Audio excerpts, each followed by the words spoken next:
حول ولا قوة إلا بالله العلي العظيم. أعوذ بالله من الشيطان الرجيم. بسم الله الرحمن الرحيم. الحمد لله رب العالمين باقي الخلائق أجمعين، والصلاة والسلام وتحية الخلق الكرام مولانا محمد على بهذه الخاشعة الموزعة الشافعة أرسله بالدين المشفي مولانا ومحمدنا وحبيبنا القاسم محمد وعلى أهل بيته الطاهرين المعصومين المظلومين ولعنة الله على أعدائهم أجمعين هذا إلى بيان الدين.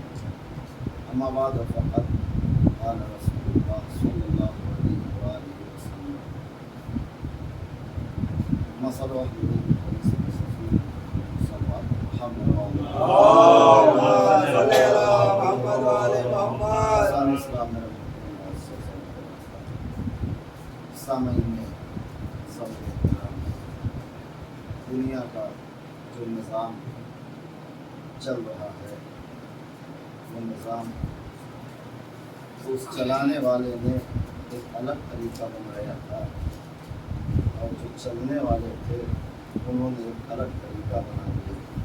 اس لیے کہ مالک یہ چاہتا تھا کہ لوگ جو ہے قانون کے حساب سے چلیں، لیکن لوگوں نے یہ کیا قانون کو ہم اپنے حساب سے چلائیں، اس لیے کہ اگر شریعت کے حساب سے انسان چلے گا تو اس میں جو ہے اس کا اپنا ذاتی جو ہے معاملہ وہ پورا نہیں ہو پائے گا، اور شریعت کو جب اپنے حساب سے چلانے کی کوشش کرے گا تو پھر اس کو انسان اپنے حساب سے جو ہے ڈیل کر سکتا ہے۔ یہی نتیجہ اسلام کے ساتھ بھی کچھ ہوا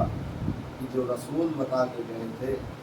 ایک تو کچھ ایسی مخالفت ہوئی کہ لوگوں نے خود ہی کہہ دیا رسول کے سامنے کہ نہیں آپ اسے رہنے دیجیے، آپ یہی دے دیجیے ہمارے لیے کافی ہے۔ ایک معاملہ تو رسول کے سامنے کھل کے آ گیا کہ انہوں نے کہا کہ آپ ہم کو جو ہے خالی قرآن دے کے چلے جائیے، ہم اس کے سہارے سے عمل کر لیں گے، اس لیے کہ ہمارے باپ و دادا سے یہ سیرت چلتی چلی آئی ہے، ہم ایسوں کو مانتے تھے جو ہمیں روکتے اور ٹوکتے نہیں تھے، اس لیے ہم جو ہے قرآن کو مان لیں گے، اس لیے کہ یہ ہمیں کچھ کہے گا نہیں، جو حکم ہوگا ہم اپنے حساب سے عمل کر لیں گے، اور اس میں ایک آسانی یہ بھی رہے گی کہ ایک لفظ کے 70 معنی ہیں، تو جو معنی ہمارے حساب سے ٹھیک ہوگا ہم اسے جو ہے اپنے معیار سے کر لیں گے۔ ایک تو رسول نے اپنے سامنے اور یہ بات جب رسول نے کہی کہ اگر چاہتے ہو کہ میرے حساب سے چلو تو لاؤ قلم اور کاغذ دے دو، میں کچھ لکھ دوں۔ انہوں نے کہا نہیں آپ نہ لکھیے، جو بتا دیجیے بس اتنا کافی ہے، کتاب چھوڑ جائیے۔ یہ تو ہو گیا ان لوگوں کا مسئلہ کہ جو رسول کے سامنے ہی کھڑے ہو کے آ گئے تھے۔ اب اس کے بعد تھوڑا سا معاملہ کھل کے کڑوا ضرور ہے لیکن وہ ہمارے درمیان آ گیا۔ ہم نے کہا نہیں یا رسول اللہ ٹھیک ہے، آپ ہم کو جو ہے دونوں دے دیجیے، قرآن بھی ہم لے لیں گے، اہل بیت بھی لے لیں گے، لیکن ہم اتنا ہی مانیں گے کہ جہاں تک ہماری دنیا سلامت رہے، لیکن اگر ہماری دنیا کا معاملہ آئے گا تو ہم سب کچھ کنارے رکھ دیں گے، پہلے اپنی دنیا بچائیں گے، جب وہ بچ جائے گی تو پھر ہم آپ کو ماننے کے لیے تیار بیٹھیں گے۔ یہ ایک حقیقت ہے کہ جسے ہر انسان ایکسیپٹ کرتا ہے لیکن کوئی کہنے کے لیے تیار نہیں ہوتا، اس لیے کہ معصوم نے کہہ دیا ہے کہ یہ انسان جو ہے صرف فائدے کا سوداگر ہے، جہاں اسے فائدہ نظر آتا ہے وہ کام کرتا ہے، اور اگر نقصان دکھتا ہے تو ہاتھ پیچھے کھینچ لیتا ہے۔ اور اگر یہ چیز نہ ہوتی تو اللہ کو کبھی نہ کہنا پڑتا کہ فلاں نماز پڑھو گے تو اتنا ثواب دوں گا، فلاں روزے رکھو گے تو اتنا ثواب دوں گا، نماز شب پڑھ لو گے تو اس سے زیادہ ثواب دے دوں گا، یہ والا سورہ پڑھ لو گے تو تمہارا رزق بڑھا دوں گا۔ عزیزو یہ بات اس بات کی دلیل ہے کہ انسان ہر جگہ اپنا فائدہ دیکھتا ہے، تو اللہ نے بھی کہا تم فائدہ دیکھتے ہو تو لو میں فائدہ پہلے بتا دیتا ہوں، اب تو عمل کر کے دکھاؤ، اور اگر اب بھی نہ عمل کر کے بتا پاؤ تو تم سے زیادہ بدنصیب کوئی نہیں ہو سکتا ہے۔ ایک صلوات پر محمد، یعنی ہر طریقے سے جو ہے ہمارے لیے آسانی فراہم کی گئی، ہر طریقے سے وہ دیا گیا، لیکن شریعت نے ایک الگ مسئلہ رکھا تھا، ہم نے اس کے بالکل برعکس کیا۔ شریعت نے کہا ہمارے حساب سے چلو، ہم نے کہا نہیں شریعت ہمارے حساب سے چلے تو زیادہ اچھا ہے۔ اور عزیزو یہی چیز دنیا کے اوپر بھی لاگو ہوئی، اور یہ چیز آپ کو بخوبی دیکھنے کو ملے گا، اس لیے کہ ہماری زندگی